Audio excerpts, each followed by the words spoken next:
कैसे हैं जी आप सभी लोग? मुझे उम्मीद है कि आप लोग अच्छे होंगे। तो हमने वो सीखा चैप्टर नंबर 1 यानी कि प्रिंसिपल्स ऑफ मैनेजमेंट को स्टार्ट किया है, जिसमें हम क्या क्या स्टडी कर चुके हैं। तो देखो बच्चों, मीनिंग एंड डेफिनेशन हमने देखा था, इंट्रोडक्शन भी देखा था, और हमने क्या देखा था, nature of principles of management. ठीक है, ये भी हमने अपने पिछले वीडियो में देखा था।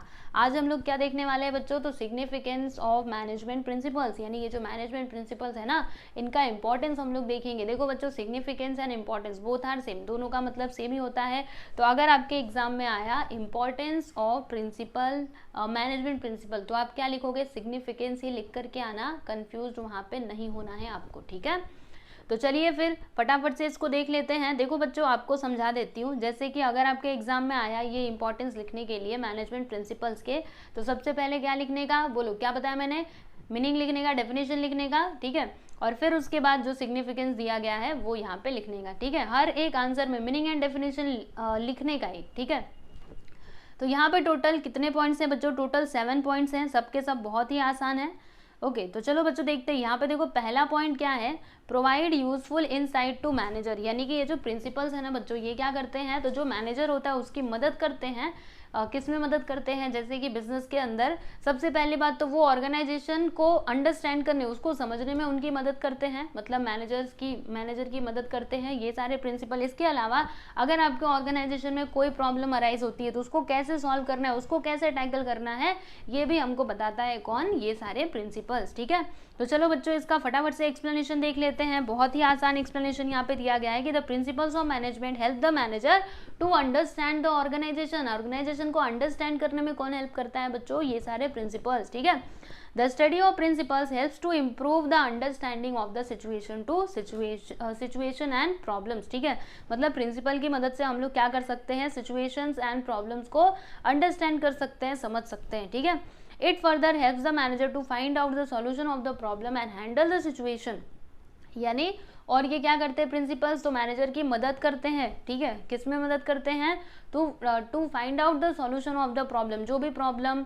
है और जो भी सिचुएशन है उनको हैंडल करने और उनका सॉल्यूशन निकालने में मदद करते हैं ये सारे प्रिंसिपल्स। ठीक है, फिर आगे क्या है कि management principles are an outcome of the experience of various professional people, यानी कि पहले भी हमने देखा था मैनेजमेंट प्रिंसिपल्स को ऐसे ही नहीं दे दिया गया, बल्कि उसको क्या किया गया, प्रॉपरली यूज किया गया है, तब जाके आपको ये सारे प्रिंसिपल्स दिए गए हैं। ठीक है, तो ये ऑलरेडी प्रूव है। Okay, the use of this principles is helping manager about the manner in which he should act in different situation, उसको कैसे अलग अलग सिचुएशंस में एक्ट करना चाहिए। ठीक है, इसके बारे में भी गाइड करते हैं कौन, ये सारे प्रिंसिपल्स। एंड लास्ट लाइन है यहाँ पे कि this type of timely guidance reduces the wastage of resources, यानी अगर उसको टाइम टू टाइम गाइडलाइन मिलता रहेगा मैनेजर को क्या करना है, कैसे करना है, इसको कैसे संभालना, उसको कैसे संभालना, अगर उसको ये सारी जानकारी टाइम पे मिलती रहेंगी तो इससे क्या होगा बच्चों, ऑर्गेनाइजेशन में जो वेस्टेज है उसको हम लोग रिड्यूस कर सकते हैं, यानी जो रिसोर्सेज है उनका अच्छे से यूज किया जा सकता है और जो हमारा गोल है उसको आसानी से हम अचीव कर सकते हैं। ठीक है, तो फर्स्ट पॉइंट आप लोगों को अच्छे से समझ में आया ना। अब चलिए हम लोग दूसरे पॉइंट पे चलते हैं बच्चों। तो देखिएगा यहाँ पे दूसरा पॉइंट क्या है कि helpful and efficient utilisation of resources. इसका मतलब क्या हुआ, जैसे देखो आपके ऑर्गेनाइजेशन में जो भी रिसोर्सेज अवेलेबल हैं उनका आपको अच्छे से यूज करना चाहिए, मतलब उनको वेस्ट नहीं करना चाहिए। ठीक है, अगर आप ऐसा करते हो तब जाके आपका जो प्रॉफिट है ना बच्चों वो क्या होता है, इंक्रीज होता है, क्योंकि ऐसे ही आप सामान को वेस्ट कर दोगे, कोई भी सामान है आपके पास, आपने उसका पूरा यूज नहीं किया, ऐसे ही क्या कर दिया, उसको बर्बाद कर दिया, तो बताओ क्या आपको इससे प्रॉफिट होगा, नहीं, आपका जो प्रॉफिट है वो तो नीचे जाएगा। लेकिन वहीं अगर हम लोग अच्छे से रिसोर्सेज का यूज करेंगे तो फिर हमको ज्यादा प्रॉफिट होगा। ठीक है, तो ये जो सारे प्रिंसिपल्स है ना बच्चों, ये क्या करते हैं, हमारी मदद करते हैं कि कैसे हम लोग जो भी हमारे पास रिसोर्सेज अवेलेबल है, फिजिकल रिसोर्सेज या फिर ह्यूमन रिसोर्सेज, उनका कैसे अच्छे से यूज करें, ऑप्टिमम यूज करें। ठीक है, इसमें हमारी मदद करते हैं कौन बच्चों, ये सारे प्रिंसिपल्स। ठीक है, चलिए बच्चों अभी इसका एक्सप्लेनेशन देखते हैं। इसमें क्या दिया है कि in every organisation 2 types of resources are use, मतलब हर टाइप के ऑर्गेनाइजेशन में 2 टाइप के रिसोर्सेज होते हैं, पहला तो फिजिकल रिसोर्सेज, दूसरा है ह्यूमन रिसोर्सेज। फिजिकल रिसोर्सेज में क्या आता है बच्चों, मटेरियल, फिर मशीन्स, मनी। ठीक है, ये सभी फिजिकल रिसोर्सेज हैं। और ह्यूमन रिसोर्सेज मतलब क्या, मैन पावर। ठीक है, जो मैन पावर है, लेबर, एम्प्लॉइज, ठीक है, ये सभी आपके क्या है बच्चों, तो ह्यूमन रिसोर्सेज है, बराबर। The basic function of management is to make proper balance between the resources by putting them to them to optimum use and control on wastage of resources. यानी सबसे जरूरी यहाँ पे मैनेजमेंट का फंक्शन, यानी management का काम क्या होना चाहिए कि जो भी रिसोर्सेज उनके पास अवेलेबल है उनको वो लोग अच्छे से यूज करें, ना कि उसको वेस्ट करें। ठीक है, अच्छे से, जैसे एम्प्लॉयज हैं तो उनसे पूरा काम करवा के ले, लेकिन काम करवाने का मतलब ये नहीं कि उनके ऊपर बहुत ज़्यादा बर्डन डाल दे, ऐसा भी नहीं करना है, लेकिन उनका जितनी उनकी कैपेसिटी है उतना आपको उनसे काम करवा के लेना है एज अ मैनेजर। ठीक है, मैनेजर किसी को भी नहीं बना दिया जाता। ठीक है, जिसके पास लीडरशिप हो, वो लोगों को हैंडल कर सकता हो, उसी को मैनेजर बनाया जाता है। ठीक है, while maintaining discipline and healthy working environment, management always use techniques and principles. और देखो बच्चों, जब हम लोग क्या करते हैं, डिसिप्लिन और हेल्दी वर्किंग जो एनवायरमेंट अगर हम अपने ऑर्गेनाइजेशन में बनाना चाहते हैं, तो फिर हम लोग क्या करते हैं, जो भी मैनेजमेंट के प्रिंसिपल्स हैं उनको फॉलो करते हैं। यानी हम बोल सकते हैं कि प्रिंसिपल्स की ही मदद से क्या हो रहा है, एफिशिएंट यूटिलाइजेशन ऑफ रिसोर्सेज हो सकता है। ठीक है, और यहाँ पे आगे क्या है कि it helps in establishing cordial relationship between management and employees which increase the efficiency and level of employees and also affect the effective administration. For example, use of standard tools and machineries machinery helps in increasing quality or productivity as well as increasing level of efficiency of human resources। देखो बच्चों, अगर हम लोग सारे principles को follow करते हैं, ठीक है, तो जो भी वहाँ पे एम्प्लॉयज़ लोग हैं उनके बीच में कोऑर्डिनेशन बना रहता है, एम्प्लॉयज़ एंड मैनेजमेंट के बीच में। ठीक है, इससे क्या होगा, हमारा काम बहुत अच्छे तरीके से होगा। ठीक है, यहाँ पे एक एग्जांपल भी दिया गया है कि अगर हम लोग स्टैंडर्ड टूल्स एंड मशीनरी का यूज़ करेंगे तो क्या होगा बच्चों, जो हमारे प्रोडक्ट की क्वालिटी है वो इंक्रीज़ होगी, है ना, अच्छा प्रोडक्टिविटी होगा। ठीक है, इसकी वजह से हमारा प्रॉफिट तो मतलब बढ़ना तय ही है ना। तो वही यहाँ पे दिया गया है। तो ये सेकंड पॉइंट भी आप लोग को समझ में आया। Helpful and efficient utilisation of resources, यानी रिसोर्सेज को कैसे ऑप्टिमम यूज़ करना है, इसके बारे में भी हमको कौन बताता है बच्चों, तो ये सारे प्रिंसिपल्स हमारी मदद करते हैं। ये वाला पॉइंट आप लोगों को समझ में आया ना, helpful and efficient utilisation of resources, यानी ये जो प्रिंसिपल्स है वो हेल्पफुल होते हैं किसके लिए बच्चों, एफिशिएंट यूटिलाइजेशन ऑफ रिसोर्सेज। ठीक है, अब देखो बच्चों, यहाँ पे अगला क्या है, साइंटिफिक डिसीजन। साइंटिफिक डिसीजन मतलब क्या होता है बच्चों, कि हमें डिसीजन लेना है तो पूरे फुल कॉन्फिडेंस के साथ, ट्रायल बेसिस पे नहीं लेना कि ये किया तो ऐसा होगा, ये किया तो वैसा होगा, बिल्कुल भी नहीं। ठीक है, तो साइंटिफिक डिसीजन लेने में भी कौन हमारी मदद करते हैं बच्चों, प्रिंसिपल्स ही मदद करते हैं। ठीक है, प्रिंसिपल ऑलरेडी प्रूव किए गए हैं, मतलब उनके ऊपर बहुत सारे एक्सपेरिमेंट्स ऑलरेडी हो चुके हैं और तब जाके हमको वो प्रिंसिपल्स दिए गए हैं, यानी हम उस पर भरोसा कर सकते हैं और उसको फॉलो कर सकते हैं बिंदास। ठीक है, कोई टेंशन वाली बात नहीं है।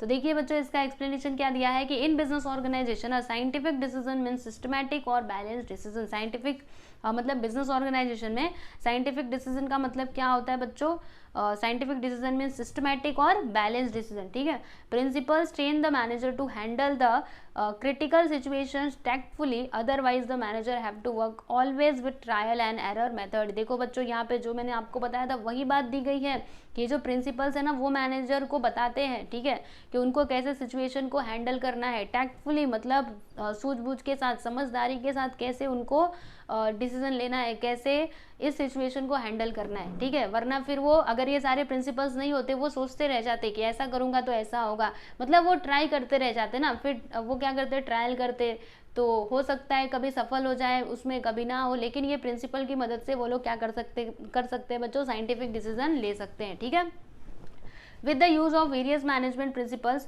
one can get idea about how to analyze the situation and to search alternative option and their results. यानी प्रिंसिपल्स की मदद से क्या हो सकता है बच्चों, हम लोग को आइडिया मिलता है कि कैसे सिचुएशन को एनालाइज करना है, फिर उसके बाद इसको कैसे सॉल्व किया जा सकता है, कौन कौन से ऑप्शंस हमारे पास अवेलेबल है, और अगर हमने ऐसा किया तो उसका रिजल्ट क्या आएगा वो भी हमको पता है, इसीलिए हम लोग आराम से डिसीजन ले सकते हैं। ठीक है, तो यहाँ पे कोई ट्रायल बेसिस नहीं होता है, समझा आपको। साइंटिफिक डिसीजन मतलब याद रखना, साइंटिफिक मतलब decision with full confidence, not on trial basis. ठीक है, ट्रायल पे आपको डिसीजन नहीं लेना है, साइंटिफिक। ठीक है, साइंटिफिक डिसीजन लेने में कौन मदद करता है, तो ये सारे मैनेजमेंट के प्रिंसिपल्स। ठीक है, तो तीसरा पॉइंट भी हो चुका है बच्चों।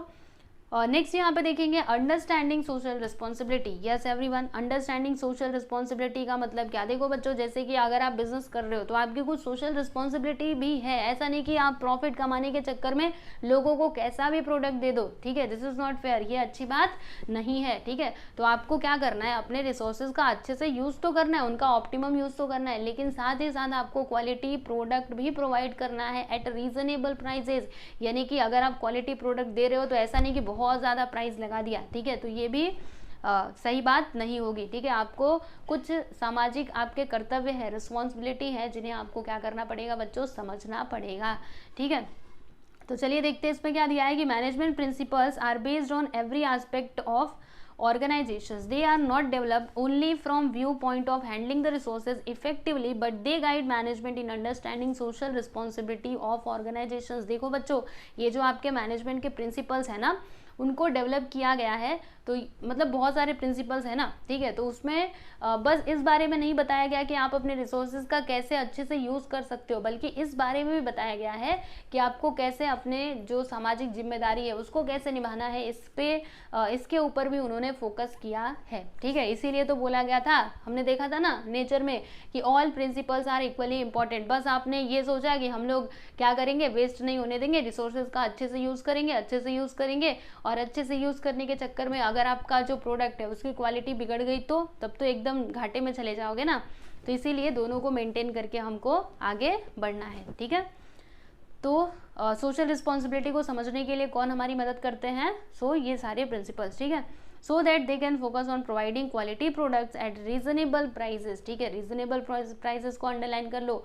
Avoiding artificial monopolistic situation in market, ठीक है, यानी आपको मोनोपोलिस्टिक सिचुएशन भी नहीं बनाना कि ये प्रोडक्ट हमारे पास है तो हम इतना सारा मतलब बहुत ज़्यादा क्या करेंगे, इसका प्राइस लेंगे, ठीक है। आपको ऐसा भी नहीं करना है। फेयर कंपटीशन होना चाहिए, जैसे कि मतलब आपका जो कॉम्पिटिटर है, समझ लीजिए वो 20 रुपये में कोई सामान दे रहा है तो आप 10 रुपये में दोगे, ऐसा नहीं चलेगा, ठीक है। कॉम्पिटिशन भी अगर करना है तो आपको उसके साथ साथ रह करके करना पड़ेगा। ऐसा नहीं कि वो 20 रुपये में आप 10 रुपये में, तब तो ये तो अच्छी बात है ही नहीं ना, क्योंकि सेम चीज़ वो 20 में आप 10 में, ठीक है, आप कम करके बेच रहे हो कि आपका ज़्यादा बिकेगा, तो ये फेयर कंपटीशन नहीं है, ठीक है। फेयर रेम्यूनरेशन होना चाहिए। फिर जो आपका हेल्दी वर्किंग प्लेस भी होना चाहिए, ठीक है। जो भी लोग एम्प्लॉयमेंट मतलब जो भी एम्प्लॉयज़ आपके यहाँ पे काम कर रहे हैं तो उनका जो वर्क प्लेस है वो भी अच्छा होना चाहिए बच्चों, ठीक है। Standard tools and machinery etcetera, और जो आपके मशीनरी और टूल्स है वो भी कैसे होने चाहिए, स्टैंडर्ड होने चाहिए। ऐसा नहीं कि मतलब बहुत पुराने ज़माने का मशीन या फिर टूल आपने रखा हुआ है, तो ये भी अच्छी बात नहीं है ना, क्योंकि पुराना रहेगा तो वहाँ पे जो भी वर्कर्स काम करते रहेंगे उनको चोट लगने या फिर मतलब चांसेस रहेंगे ना कि वो ख़राब भी हो सकता है किसी टाइम पे, ठीक है। तो आपको क्या करना है बच्चों, मतलब समय के साथ बदलते रहना है अपने सारी चीज़ों को, ठीक है। तो बस ये वाला पॉइंट में यही बोला गया था कि सोशल रिस्पॉन्सिबिलिटी भी आपकी है जिन्हें आपको निभाना चाहिए, और इसके बारे में हमको कौन बताते हैं, ये सारे प्रिंसिपल्स ही हमको गाइड करते हैं, ठीक है। अगला पॉइंट देखिएगा बच्चों, 5th पॉइंट, इसमें क्या दिया है, एनकरेजेस रिसर्च एंड डेवलपमेंट। तो रिसर्च एंड डेवलपमेंट का मतलब क्या होता है बच्चों, रिसर्च करना और उसके हिसाब से अपने आप को डेवलप करना है। जैसे क्या होता है, समय के साथ साथ जो लोगों की रिक्वायरमेंट्स है ना वो बदलती रहती हैं, ठीक है। तो आपको क्या करना है, सबसे पहले तो रिसर्च करना है, एंड आफ्टर दैट जब आपको पता चल जाए कि लोगों को ये अभी पसंद आ रहा है तो उसके हिसाब से आप लोग क्या कर सकते हो, अपने प्रोडक्ट में, अपने ऑर्गेनाइजेशन में चेंजेस ला सकते हो, ठीक है। तो रिसर्च एंड डेवलपमेंट के लिए भी हमको कौन एनकरेज करता है, तो ये सारे प्रिंसिपल्स, क्योंकि प्रिंसिपल्स ये जो बनाए गए हैं ना बच्चों, ये सारे फैक्टर्स को ध्यान में रख करके बनाए गए हैं, ठीक है। ऐसे ही नहीं बना दिए गए, सारी चीज़ों को अच्छे से स्टडी किया गया, उसके बाद से ये सारे प्रिंसिपल डेवलप किए गए हैं। तो ये हमको एनकरेज करते हैं रिसर्च एंड डेवलपमेंट के लिए, ठीक है। अब चलिए बच्चों आगे चलते हैं। समझा ना आपको, ये वाला पॉइंट समझा, रिसर्च एंड डेवलपमेंट इजी है, ठीक है। एग्जाम्पल देकर के आप लोग बता सकते हो, जो मैंने आपको ये एग्जाम्पल दिया, ठीक है। अब चलो बच्चों यहाँ पे अगला देखते हैं, helps to coordinate and control, यानी कि ये जो मैनेजमेंट के प्रिंसिपल्स है ये क्या करते हैं बच्चों, कोऑर्डिनेट एंड कंट्रोल करने में हमारी मदद करते हैं, ठीक है। कोऑर्डिनेट मतलब क्या, जैसे कि जो भी एम्प्लॉयज़ काम कर रहे हैं, टॉप लेवल, मिडिल लेवल या फिर लोअर लेवल, उनके बीच में कोऑर्डिनेशन तो होना चाहिए ना, यानी मेल जोल तो होना चाहिए।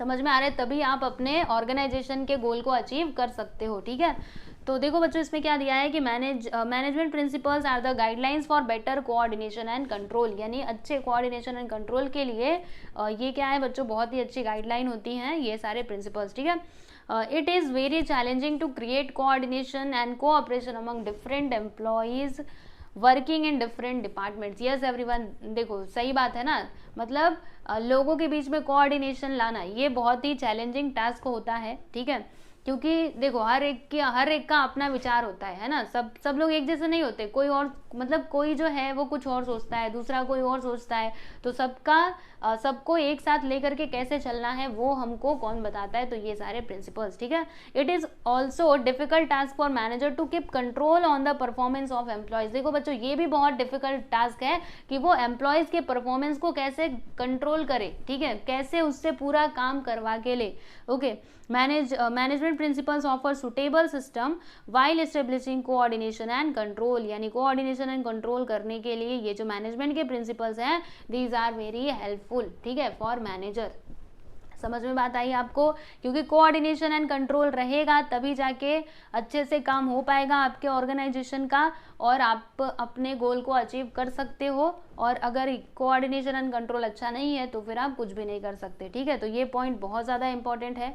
समझ में बात आई आपको? यस, अब आगे चलते हैं बच्चों। अगला यहाँ पे है डेवलप ऑब्जेक्टिव अप्रोच। हर एक बिजनेस ऑर्गेनाइजेशन का अपना ऑब्जेक्टिव होता है। ठीक है, अब उस ऑब्जेक्टिव को कैसे अचीव करना है, ठीक है, ये बहुत ही चैलेंजिंग टास्क है, क्योंकि अगर आप वहाँ तक पहुँचना चाहते हो, सफल होना चाहते हो, तो फिर आपको बहुत जी जान लगा करके मेहनत करनी पड़ेगी।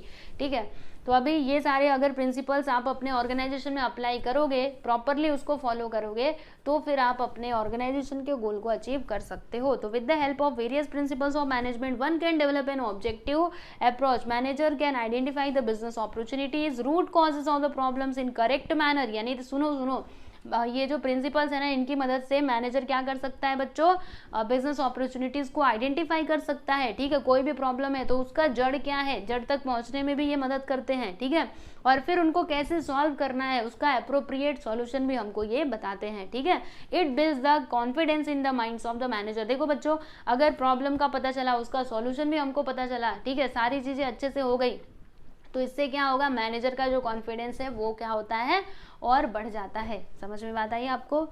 तो ये सारे प्रिंसिपल्स के इंपॉर्टेंस थे बच्चों। ठीक है, समझ में आया कि नहीं आप लोग को? चलो फटाफट से ये सारे पॉइंट्स को रिवाइज करते हैं। तो provides useful insight to managers, दूसरा क्या था, helpful and efficient utilisation of resources. याद करना चालू कर दो पॉइंट्स को, बार बार मैं एक ही बात बोलती हूँ, साइंटिफिक डिसीजन। चौथा है बच्चों अंडरस्टैंडिंग सोशल रिस्पॉन्सिबिलिटी। फिफ्थ है encourages research and development. And last one नहीं, सेकेंड लास्ट है help in coordinate and control. और फिर लास्ट में है डेवलप्स ऑब्जेक्टिव अप्रोच। ठीक है, तो ये सारे पॉइंट्स को आप लोग अवश्य ही याद कर लीजिएगा। ठीक है, तो यहाँ पे आपका ये जो सिग्निफिकेंस है वो भी कंप्लीट होता है। अभी नेक्स्ट वीडियो में हम लोग क्या देखेंगे बच्चों, थियरीज ऑफ मैनेजमेंट, यानी ये देखेंगे, इसके बारे में थोड़ा पढ़ेंगे। और फिर यहाँ पे मोस्ट इम्पॉर्टेंट ये लेसन का समझ लीजिए जान, प्रिंसिपल ऑफ मैनेजमेंट के प्रिंसिपल जो हेनरी फाइव्स ने दिया है। ठीक है, तो चलो बच्चों अभी नेक्स्ट वीडियो में हम लोग मिलेंगे इनके प्रिंसिपल के साथ। तब तक आप लोग अपना बहुत ख्याल रखना, अच्छे से पढ़ाई करते रहना, कुछ भी डाउट रहे तो मैं हूँ आपके साथ। ठीक है, टेलीग्राम चैनल को जरूर ज्वाइन कर लीजिएगा।